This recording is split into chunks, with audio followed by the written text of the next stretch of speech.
해병대원 순직 1주기인 오늘 국회 법사위가 윤석열 대통령에 대한 탄핵 청원 청문회를 열었습니다. 이 청문회 시작부터 국민의힘 의원들과 민주당 의원들이 뒤엉켜 몸싸움이 벌어지기도 했는데요. 오늘 청문회 상황과 여당 전당대회 분위기까지 정연국 전 청와대 대변인, 김성환 시사평론가 두 분과 함께 이야기 나눠보겠습니다. 어서 오십시오. 안녕하십니까? 반갑습니다. 예, 오늘 이슈 태그 화면으로 먼저 보시죠.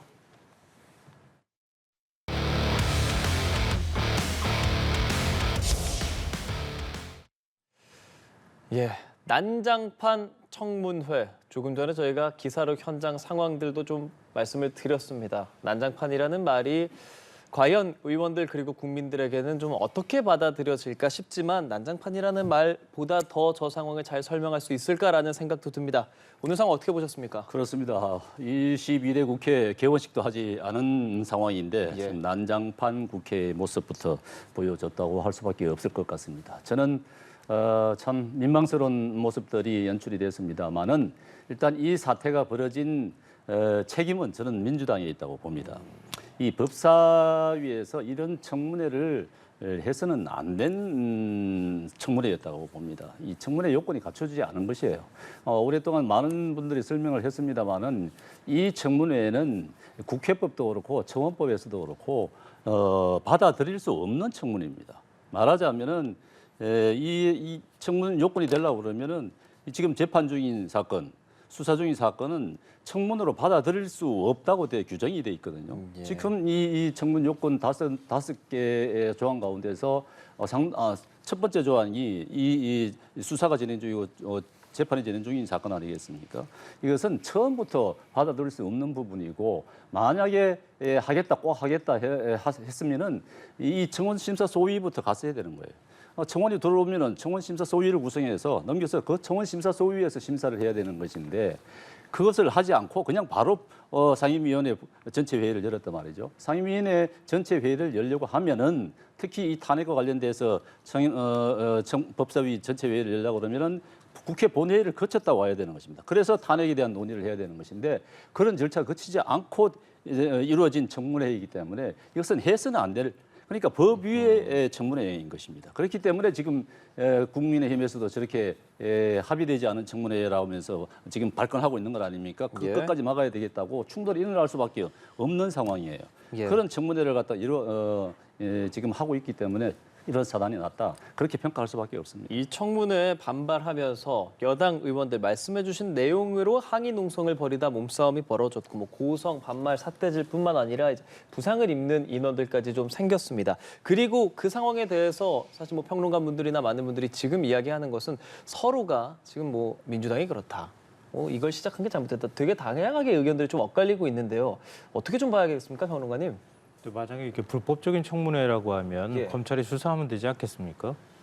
뭐 야당에서 그동안에 많이 얘기해왔던 것처럼 검찰 정권이라고 얘기하는데 검찰이 와서 수사할 수 있지 않나요? 그렇게 하는 게 원래 맞지 않나요? 그러니까 국회에서 정치활동하는 게 무슨 스포츠 럭비 경기 하는 거랑 같이 하면 안 되는 거잖아요. 그러니까 몸싸움을 할 게 아니라 국민들한테 왜 이게 부당한지 알리고 그리고 정말 위법행위가 있다고 한다면 그거는 수사기관에서 수사를 하면 될 일 아니겠습니까? 고발하면 되는 것이고요. 근데 거기 가서 몸싸움을 하고 몸으로 막는다고 하는 건 이건 명백하게 국회 선진화법 위반입니다. 그건 아마 국민의힘 의원들이 더 잘 알고 있었을 거라고 봐요. 그러니까 저는 정치적 행위는 충분히 할 수 있다고 봐요. 뭐 예를 들면은 여당도 그렇고 야당도 그렇고 부당한 행위가 있으면은 앞에서 피켓 시위도 하고 많이 그러잖아요. 예. 그리고 국회 로텐더홀에서 농성도 하기도 하고요. 국회 본회의장 앞에 그 계단에서도 그리고 또 시위도 하고 그러잖아요. 근데 그렇게 할 수도 있는 거잖아요. 근데 회의를 방해하는 행위를 했을 경우에는 엄연하게 국회 선진화법으로 처벌하게 돼 있는 거거든요. 근데 지금 야당 의원들이 그 법사위 회의장으로 들어가는 거 그걸 지금 몸으로 막은 것 아닙니까? 그 과정에서 전현희 의원이 일부 다치기도 했고요. 근데 이거는 뭐 명분이 어떻든 간에 그 행위 자체는 명백한 불법이다. 이거는 뭐 어떻게 될지 모르겠지만 법사위 차원에서 고발을 한다고 하니까 이 부분은 법적으로 다퉈볼 부분이 있다 이렇게 생각합니다. 예. 짧게만 여쭙겠습니다. 몸싸움이 벌어난 상황에 대해서도 니탓 공방을 하고 있는데 이러한 말씀해 주신 평론가의 의견에 대해서는 어떻게 좀 답하고 싶으신지요? 뭐 누구 잘잘못이다 이렇게 따지기도 참 민망한 일이죠. 그런데 이제 이 자체가 청문회가 민주당이 국민의힘과 어느 정도 협의를 해서 이루어졌다 그러면 모르지만 민주당에서 일방적으로 추진한 청문회이기 때문에 네. 국민의힘 입장에서 봤을 때는 이 저지할 수밖에 없는 그런 상황 평론가 아니겠습니까? 말씀은 그럴 것은 알겠지만 이거를 몸싸움까지 갔어야 하느냐라는 이야기를 좀 하는 것 같습니다만. 처음에는 예. 저렇게 몸싸움이 일어났지 않았겠죠. 복도에서 국민의힘 의원들이 보니까 복도에서 시위를 하고 있었던 것 같은데 예. 그래 이제 청문회 시간이 됐으니까 이제 민주당 법사위원들이 복도를 지나가야 될 부분이 있고 하니까 복도를 억지로 지나가려고 하다가 저런 이제 밟고 지나가기도 했다는 것 아니겠습니까? 그래서 서로 밀치다 보니까 저런 난장판이 벌어진 건데 저런 거는 처음부터 누구의 잘못부터 시작이 됐느냐 이걸 따진다 그러면은 제가 생각하기에는 민주당부터 이런 이 청문회를 해서는 안 될 청문회를 했기 때문에 그렇다는 걸 말씀드리고 싶은 거예요. 예. 네, 짧게 이 말씀만 드리고 예, 짧게 싶은데요. 듣겠습니다. 국회 선진화법을 만든 정당이 어디입니까? 민주당입니까? 아니에요.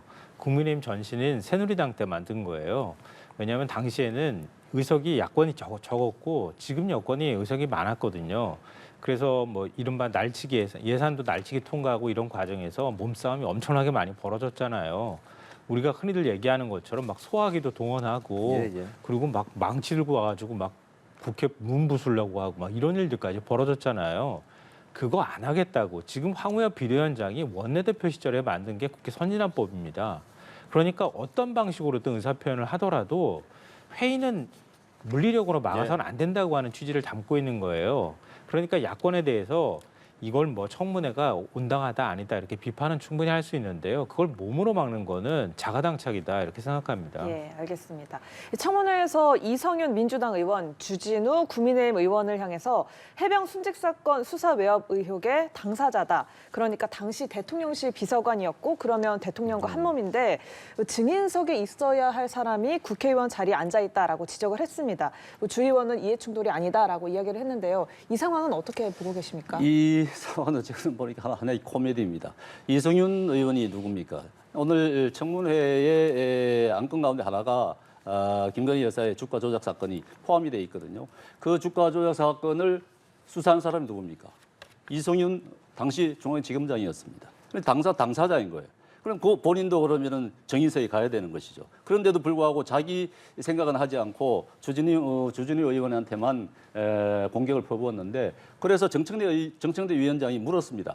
오늘 정청래 위원장이 잘한 것은 이 부분입니다. 그러면은 이성윤 의원은 그러면은 정인석에 가서 진술을 하겠냐 물어봤습니다. 그런데 본인은 신문을 해야 될 사람이지 정인이지 않다 이렇게 거부를 한 거예요.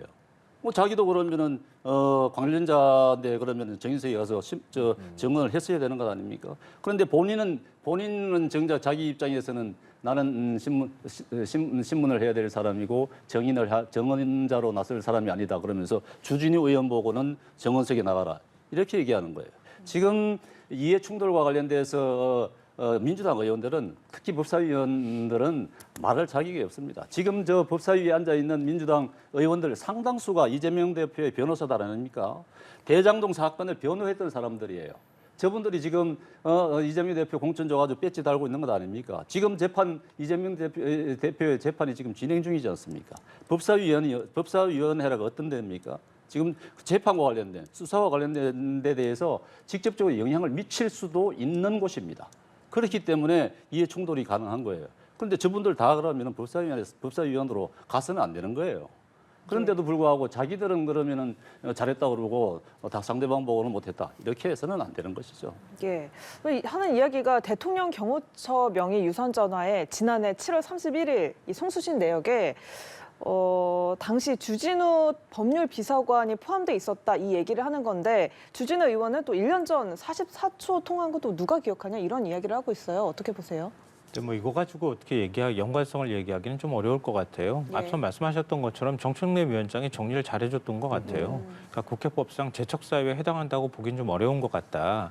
그래서 지금 이 자리에 앉아 있는 게 문제가 있다고 뭐 얘기는 할 수 있겠지만 지금 현재 규정상으로는 뭐 재촉할 수 있는 상황이 아니다 이렇게 정리를 해줬으니까요. 뭐 주장은 할 수 있지만 그걸로 이제 정리가 된 거라고 보이고요.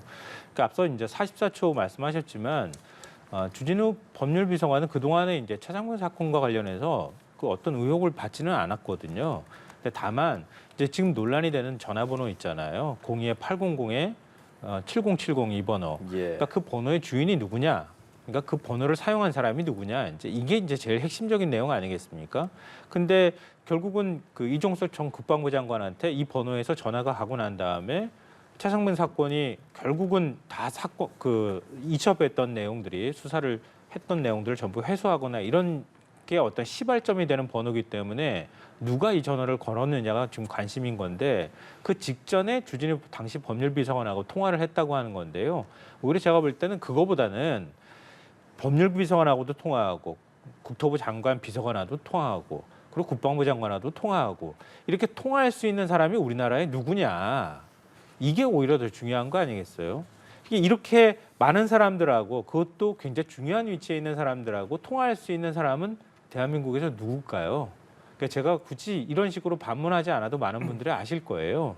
그러니까 그 부분이 중요하다고 하는 거라고 생각해요. 그러니까 뭐 재적 사유가 되느냐 안 되느냐는 것은 핵심하고는 조금 비껴간 얘기가 아닐까 싶습니다. 예. 오늘 청문회에서 사실 이제 야당에서는 증인으로 채택한 인원들이 좀 많이 있었어요. 그 중에서 9명이 불출석을 하게 됐고 3명은 무단 불참을 했고 6명은 불출석 사유서를 제출을 했습니다. 출석한 인원과 불출석한 인원, 이 증인에 대해서는 좀 어떤 생각하고 계세요? 글쎄요, 처음에 저도 예상이 됐던 부분입니다. 예. 어차피 뭐 이게 이 청문회 자체가 여야 합의에 이루어진 것도 아니고 여당 입장에서는 이 청문회는 위법적이기 때문에 나갈 필요가 없다고 얘기하지 않았습니까? 사실 법위의 청문회이기 때문에 증인들이 그렇게 적극적으로 응할 그런 아무런 이유가 없다고 판단했을 것이라고 보고요. 오늘 저 청문회 저는 다 보지는 못했습니다만은 특히 저기 오늘 증인으로 나오신 분들 가운데 그 박대령의 김규현 변호사라고 있었는데 말이죠. 저 변호사에 대해서 좀 신문이 좀 있었으면 좋았겠다 싶었습니다. 사실 그 김규현 변호사 같은 경우는 그 전에는 사실 해병대 뭐 대원 한 분에 한 분 이렇게 했는데 나중에는 보면은 이제 박대령의 변호인이었는데 본인이 그걸 숨기고 JTBC와 인터뷰를 했단 말이죠. 이건 굉장히 중요한 부분입니다. JTBC도 이 부분을 박대령의 변호인이라는 걸 알고 마치 제3자인 것처럼 BC, CC 이렇게 하면서 보도를 했는데 알고 보도를 했는지 안 하고 했는지 이 부분은 굉장히 중요합니다. 그래서 제가 생각하기에는 이 김규현 변호사가 오히려 박대령의 그 순수성을 정치적으로 훼손했다고 저는 봅니다. 왜냐하면은 본인이 이 민주당의 공천을 신청했던 사람이고 하기 때문에 정치적인 의도를 가지고 접근했다고 볼 수도 있는 부분이기 때문에 이 부분은 오히려 이 사건의 진실 규명하는 데서 굉장히 부정적인 그런 영향을 미쳤다. 그렇다고 오늘 저 청문회에서 그런 부분을 좀 따졌어야 된다고 봅니다. 예. 오늘 말씀 바로 듣겠습니다. 네, 아니 김규현 변호사를 저도 그 다른 방송에서 만나서 한참 인터뷰도 하고 질문을 하기도 했는데요. 공익신고자라는 사실 전혀 몰랐어요. 나중에 살짝 좀 배신감을 느끼기도 했는데요. 변호사인데. 왜냐하면 예. 공익신고자는 보호를 해야 되잖아요. 그러니까 그 공익신고자로서 공수처에 관련 녹취록을 제출하거나 이런 과정들이 있는데 그 공익신고자의 위치에 있는 것하고 그러니까 변호인으로서의 위치에 있는 것은 다르잖아요. 그러니까 제보자라고 하면 될 텐데 왜 그거는 공익신고자라는 그러니까 언론에서도 그러니까 직접 제보하지는 않았을 거고요. 그러니까 그 김규현 변호사가 직접 제보하는 형태가 아니라 다른 형태로 아마 녹취 내용이 언론에 먼저 알려졌거든요. 그러니까 그래서 다른 언론에서도 처음에는 익명으로 제보자 신분을 하다가 나중에 가서 김규현 변호사가 본인이 접니다라고 얘기하고 난 다음부터 실명을 쓰기 시작했다 이렇게 봐야 되고요. 그리고 민주당 공천받았다 뭐 이런 얘기들 가지고 얘기를 하는데요. 전형적으로 메신저를 공격하는 방식으로 메시지가 오염됐다고 하는 걸 자꾸 얘기하고 싶어 하는 모양인데요. 근데 김규현 변호사가 녹취 내용을 조작한 건 아니잖아요. 그렇지 않습니까? 그러니까 이종호 블랙펄 인베스트먼트 전 대표라고 하는 사람, 이 주가 조작, 2차 주가 조작범이라고 얘기하죠. 도이치모터스 사건에. 그리고 김건희 여사를 결혼 전부터 알았던 사람이라고 예. 본인 입으로 얘기하는 사람이란 말이에요. 근데 이 사람이 VIP에 얘기하겠다 이렇게 얘기한 거를 김규현 변호사가 조작한 겁니까? 그건 아니잖아요. 그러니까 그 멤버로 끌어들인 것도 김규현 변호사가 제가 먼저 들어가서 뭔가를 조작하기 위해서 끌어든 게 아니라 그 멤버에 있는 사람이 우리 멤버의 해병대 예비역이니까 들어오라고 얘기했던 거예요. 그런 거고요. 예. 지금 그 5명이라고 하는 카톡방에 있는 멤버 중에 송모 씨라고 하는 경호처 간부 출신이라고 하는 사람 있잖아요. 근데 그 사람도 이재명 대표 뭐 그 팬클럽 발기인이라고 해가지고 그것 가지고도 또 문제 삼는데요. 임성근 전 사단장을 만나서 골프 친 건 2022년 5월 때부터 골프 쳤다는 얘기가 나와요. 그럼 그때부터 사건을 조작하기 위해서 만들었다는 얘기입니까? 조작했다는 그건 말이 것이 안 되는 아니고, 거고요. 본인의 신분을 숨기면서 죄송합니다만 제보를 했다는 얘기죠. 저희가 질문을 드린 것은 이제 참석한 증인들, 불참한 증인들 그로 인해서 뭐 이 청문회가 어떻게 진행되는가를 좀 여쭙고 싶었던 거지 김규환 변호사로 좀 여쭙고 싶었던 것은 이제 아니거든요. 그렇게 말씀을 하셔가지고 제가 뭐 예, 반론 예. 차원에서 말씀드린 거고요. 거기에 대해서 말씀드리자면 그런, 저는 간단하게만 이종호 좀 아까 듣겠습니다. 이종호 예. 전 대표가 나오기로 얘기가 됐었잖아요. 근데 안 나온 게 그게 제일 많이 아쉽기도 하고 그래요. 왜냐하면 이 사람이 VIP를 언급했던 거란 말이에요.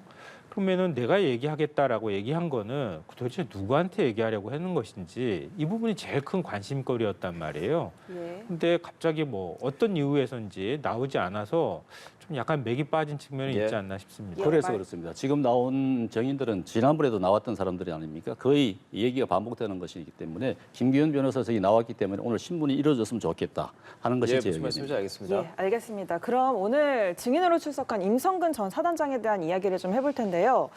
민주당 의원들이 이종호 전 블랙펄 인베스트먼트 대표가 해병대 일사단에 방문해서 찍은 기념사진 이거를 공개하면서 뭐 이 사람을 아느냐 모르느냐라고 집중 추궁을 했는데 뭐 알지도 못하고 방문했는지도 모르고 또 이 사람을 언론에 노출된 것만 보고서 알게 됐다 이런 이야기를 했습니다. 자, 그리고 임성근 전 사단장이 청문회 도중에 휴대전화 이미 제출 요구를 받고 누군가에게 문자를 보냈는데 뭐 누구한테 보낸 거냐 하니까 친척한테 보냈다, 사촌 동생 법조인에게 보냈다 했습니다. 그런데 이 법조인이 현직 검사였던 거죠. 이것 때문에 회의가 한때 중단되기도 했는데 이 상황은 어떻게 보고 계십니까? 예, 임 사단장의 처신이 굉장히 문제가 있었던 것이죠. 예. 판단력에서도 상당히 문제점을 드러냈다고 보여지는데 물론 본인은 답답하기 때문에 친척 사촌 동생이라고 하죠. 문자를 보내서 어떻게 했으면 좋겠다 조언을 구한 것 같은데 바람직하지 않은 것이죠. 처신에 비난받아도 마땅하다고 보여집니다. 예, 같은 질문 드리겠습니다. 그 청문회 역사를 새로 쓰시는 것 같아요. 임성근 전 사단장이. 그러니까 전 처음 봤습니다. 그러니까 지금 증인으로 선 사람이 현직 고위 검사에게 문자를 해가지고 내가 이렇게 하면 돼, 저렇게 하면 돼. 이걸 어떻게 이런 생각을 하나 정말 기발하기도 하고요. 그걸 그렇게 보내도 된다고 그 검사가 얘기를 했는지는 모르겠어요. 근데 본인은 그냥 일반적인 조언만 했을 뿐이다. 점심시간에 조언한 것이다. 또 이렇게 핑계를 대는 것 같은데요. 근데 그러면 작년 7월 28일 그러니까 제일 중요한 시기잖아요. 7월 28일부터 8월 1, 2일 전후까지 해가지고 서로 20차례에 걸쳐서 통화하고 문자를 주고받았다고 하는 거잖아요. 근데 도대체 뭘 가지고 주고받았을까요? 법률적 조언을 받지 않았겠어요? 그러니까 이번에 오늘 청문회 나와서 했던 거랑 똑같은 행위들을 했다고밖에 볼 수가 없는 거 아닙니까? 물론 친척 관계니까 그 정도 조언을 할 수 있겠지. 이렇게 얘기할 수는 있겠지만 임성근 전 사단장이 그동안 나와서 오늘 오전에도 그랬어요. 증인 선서 거부하거나 이런 행태가 어디서 나왔겠습니까? 그리고 아까 휴대전화 비번 얘기했잖아요. 올해 1월 공수처가 압수수색한 거예요. 그래서 압수한 물품에 휴대전화가 있었던 겁니다. 비번을 풀려고 해도 못 풀었던 거예요. 비번이 너무 어려워서. 그래서 국가수사본부 디지털 포렌식 센터에 지금 가 있어요. 거기다가 지금 풀어주십시오. 이렇게 얘기하고 있는데 비밀번호가 기억이 안 나서 내가 풀어주고 싶지만 기억이 안 나서 하지를 못하고 있다. 이렇게 말하는데 거기에 이런 사람 국민들이 댓글을 이렇게 달더라고요. 저 비번 기억도 못하는 비번을 걸어놓은 사람이 그것도 문제고 비번도 기억 못하는 사람이 그 많은 장병을 어떻게 지휘하겠다는 얘기냐. 이런 얘기를 듣습니다. 이뿐만이 아니에요. 골프 쳤다고 하는 얘기도 나오잖아요. 2022년부터 그때 북한이 미사일 도발을 하고 있는 와중에 거의 뭐 시기로 말하면은 9월 26일부터 10월 3일까지 딱 하루 빼고 매일 골프를 쳤답니다. 그래서 왜 그렇게 골프 쳤냐 그랬더니 이거 그 비상 대기 상태에 체력 단련을 위해서 골프 쳤다고 얘기를 합니다. 그러면은 수해에 났을 때 골프 치면은 그것도 역시 대기 상태에서 골프 쳤다고 얘기하고 북한이 도발할 때 골프 쳐도 되는 거네요. 그러니까 우리나라 장성들은 아무 때나 골프 쳐도 되는 거 아닙니까? 예. 거의 제가 볼 때는 청문회 역사를 새로 쓴 군 인사가 될 것이다 이렇게 생각합니다. 예. 저희 다음 이슈택으로 바로 넘어가 보겠습니다. 화면 보여주시죠.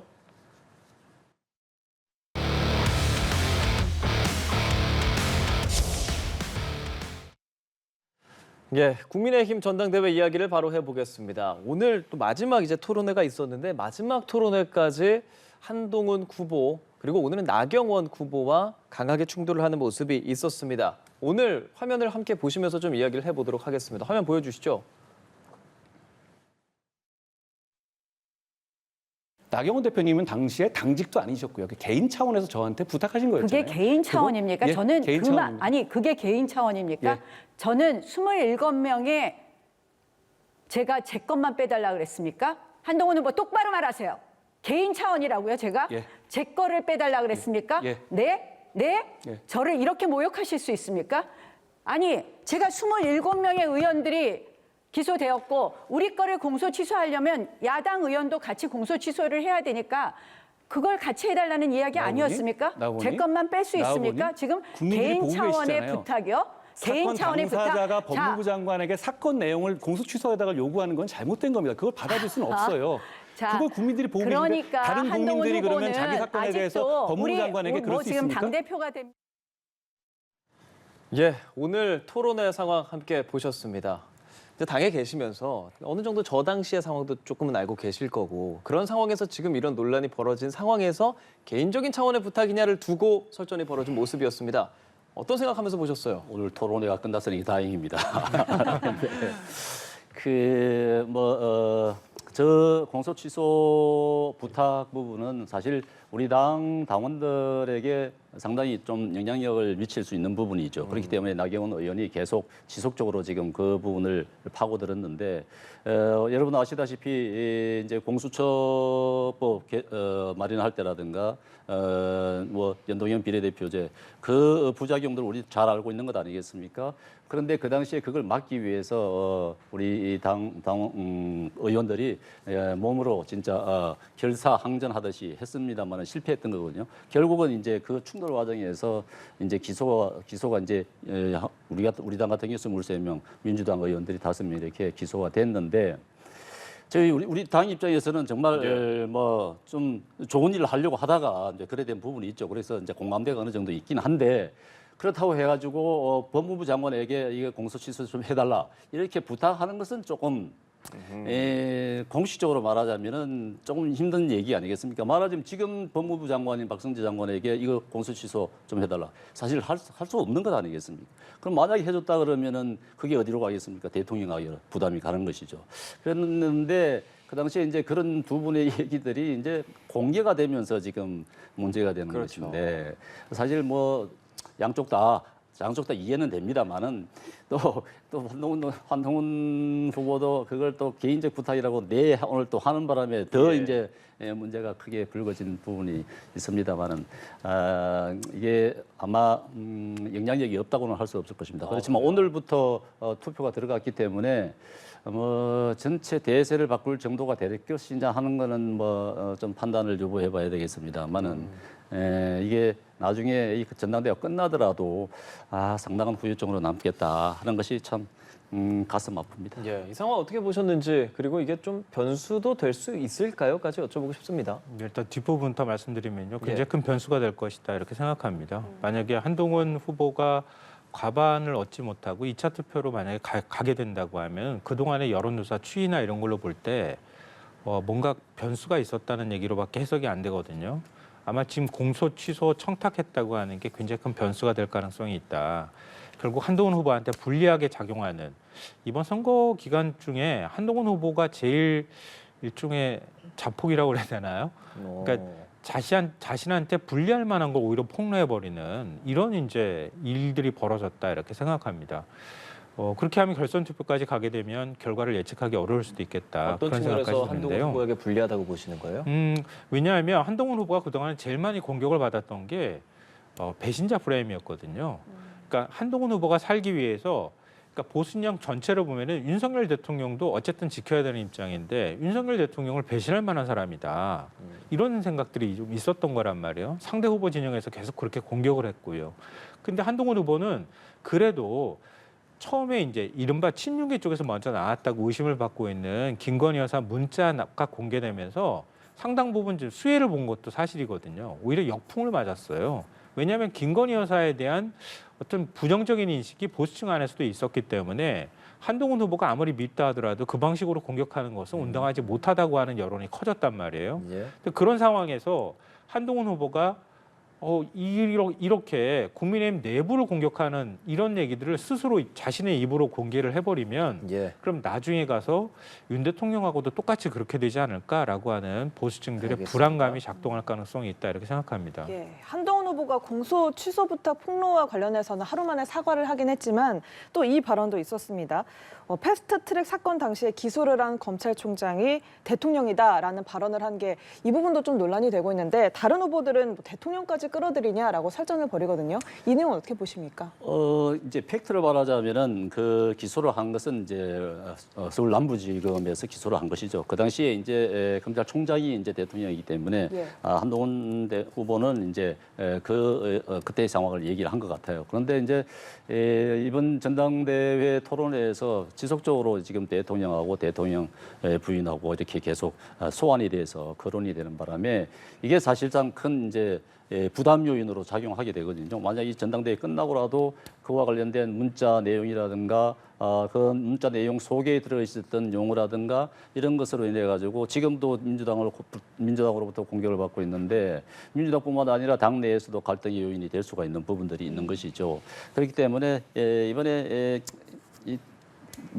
이 검찰총장 부분을 의도적으로 한동훈 후보가 꺼냈다고는 보여지지 않는데 이제 한동훈 후보 같은 경우는 이게 이제 패스트트랙 이 공소 부탁도 그렇고 설명하는 과정에서 이제 팩트만 전달하고 있는 그대로 공과 사를 정확하게 구분하는 부분인 것 같은데 공적인 얘기들을 계속 있는 그대로 얘기하다 보니까 오해들이 생기고 하는 것 같습니다. 알겠습니다. 민주당도 이제 전당대회 모드로 좀 들어가고 있는 상황을 좀 얘기해 볼게요. 이재명 전 대표는 지금 금투세 유예라든지 종부세 완화 이런 것들 좀 본격적으로 논의하고 있는데 좀 배경이랄지 뭐랄까요 이게 중도층 공략에는 어느 정도 영향을 미칠 것인가 이 부분까지 좀 여쭤보고 싶은데요. 근데 지금 전당대회를 하는데 당 대표가 되는 게 우선인데 중도층 공략이 우선은 아니잖아요. 근데 일반론적으로 당 대표가 되는 것은 어느 정도 기정사실이고 그 뒤에 대권까지 노리는 건 아니냐는 게 사실은 많은 평이잖아요. 그러니까 그런 부담을 안고 있기 때문에 종부세 완화 문제를 얘기를 아마 했을 거예요. 그러니까 완화라기보다는 종부세 개편이 좀 필요하다 이런 의견을 내는 것 같은데요. 이건 아마 물론 이제 선거 공학적으로 얘기하면 민주당이 이른바 서울에서 한강벨트에서 자꾸 이제 열세가 나오는 현상들이 있거든요. 이게 부동산 문제일 가능성이 굉장히 높다고 보는 거 아닙니까? 그러니까 그런 면에서 계속 서울 민심이 민주당 쪽에서 등을 돌리는 것은 민주당 입장으로서는 이번에는 큰 승리를 거두긴 했지만 예. 다음번 승리가 또 이런 식으로 있을 거라고 예단하기는 좀 어렵거든요. 근데 그런 면에서는 국민들이 어쨌든 간에 조세 저항을 갖고 있다고 하는 얘기니까 이런 부분들을 어떤 방식으로 개편할 건지 이런 거에 관한 고민은 필요하다 이렇게 보는데요. 다만 이제 이재명 대표도 얘기하고 민주당에서 추진하려고 하는 것처럼 일종의 연구 모임을 만들겠다고 얘기하는 거잖아요. 그러니까 종부세 하나로 끝나는 게 아니라 종부세가 국세로 걷어서 교부금을 지방으로 내려보내는 용도란 말이에요. 근데 그러면은 당장 지방 세수 문제하고 연결이 되는 거라고요. 그러니까 국세와 지방세를 어떻게 할 것이냐에 관한 문제. 그리고 종부세를 만약에 개편해서 완화한다고 하면 그러면 자산의 불평등이 더 심화할 가능성이 있잖아요. 그럴 경우에 그걸 막는 방법은 뭐가 있을지. 예를 들면 반대로 윤석열 정부 들어서서 공시가 현실화율이 오히려 낮아졌잖아요. 근데 재산세에 대해서 응당 집값이 비싼 사람은 재산세를 더 많이 내도록 만드는 방법은 어찌 보면 공시가율을 현실화하는 거거든요. 근데 지금 공시가는 지금 거꾸로 가고 있단 말이에요. 그러니까 이런 거를 그러면 현실화하는 방법들을 고민해 볼 수도 있을 거고요. 그러니까 다양한 방식의 토론이 가능하다고 보는데요.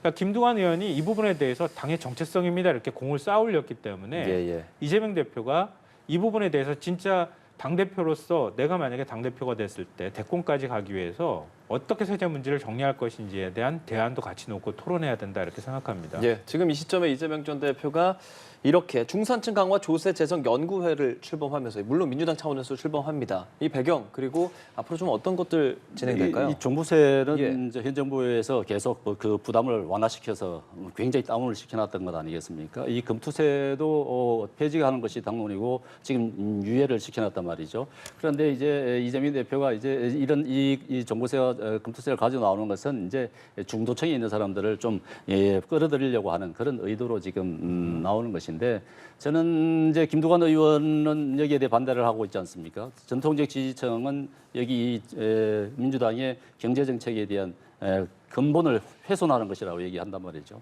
아마도 이재명 대표가 약간 좀 국민의힘 정책 속에서 올라타서 살짝 덕을 볼까 하는 그런 의도인지 모르겠습니다만은 실패할 것으로 보입니다.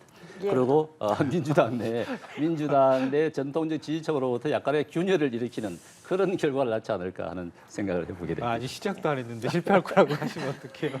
예, 알겠습니다. 오늘 이야기 여기까지 나누겠습니다. 지금까지 정연국 전 청와대 대변인 김상환 시사평론가와 함께했습니다. 고맙습니다. 고맙습니다. 감사합니다.